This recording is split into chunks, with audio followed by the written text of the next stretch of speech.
Shalom semuanya, perkenalkan nama saya Stefani Saputri Kato dari kelas B Teologi dengan NIRM 20 2025 0037. Pada kesempatan ini, saya akan menceritakan kisah besar dari Alkitab tentang bagaimana Tuhan membebaskan bangsa Israel dari Mesir melalui peristiwa Tulah, penetapan Paskah hingga perjalanan panjang mereka sampai tiba di Gunung Sinai.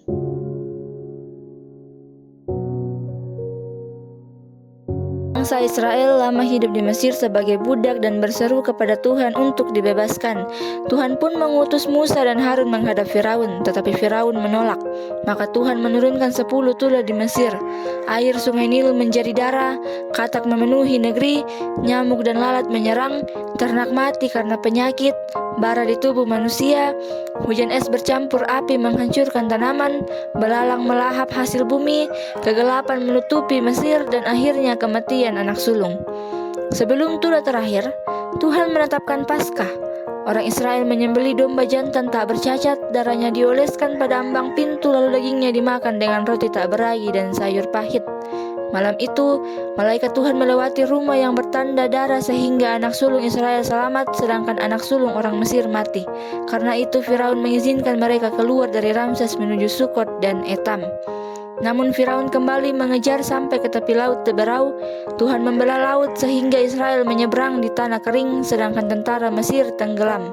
Sesudah itu, mereka berjalan 3 hari ke Mara, tempat air pahit menjadi manis. Lalu mereka tiba di Elim dengan 12 mata air dan 70 pohon kurma. Dari sana mereka menuju padang gurun Sin, di mana Tuhan menurunkan manna setiap pagi dan burung puyuh pada waktu senja. Setelah itu di Refidim, Tuhan memberi air dari gunung batu Horeb, bahkan memberikan kemenangan atas orang Amalek.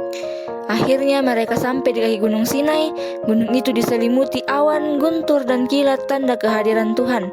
Musa naik ke puncak gunung dan menerima 10 perintah serta hukum-hukum Tuhan. Dan di sanalah Allah meneguhkan perjanjiannya dan meneguhkan Israel sebagai bangsa pilihan setelah dibebaskan dari Mesir. Demikianlah kisah yang dapat saya sampaikan. Dari cerita ini kita belajar bahwa Tuhan setia memelihara umatnya sejak dari Mesir sampai ke Gunung Sinai.